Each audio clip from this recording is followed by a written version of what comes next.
Justin, first of all, your thoughts on where Turkey goes from here. It was a cut as expected, but not as much as expected.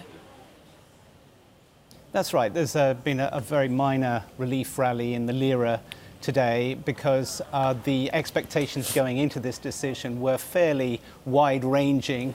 The cut as it happened was right in line with the median, but there were some out there who expected a much larger move that would have been more in character as far as the central bank is concerned. So a little bit of relief here. The danger, or at least the risks going forward now, are whether this cut is really appropriate given the fact that inflation is beginning to accelerate again in Turkey, and of course we still have this enormous kind of growth of credit-driven expansion, which some economists are worried about and ultimately predict might end up with a similar situation that we saw last year and the year before in Turkey with these currency crises that the country occasionally gets into.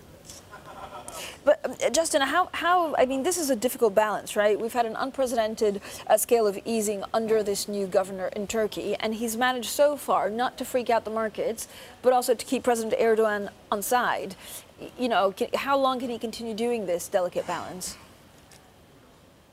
Well, that's exactly the question. How long can Yücel continue to cut, given that he is, if you like, he has President Erdogan looking over his shoulder ahead of every meeting, and the very fact that inflation is accelerating makes his task difficult. The problem is that where the economy is going, they have to keep the growth sustained, and of course the outlook is very cloudy in Turkey, it has to be said.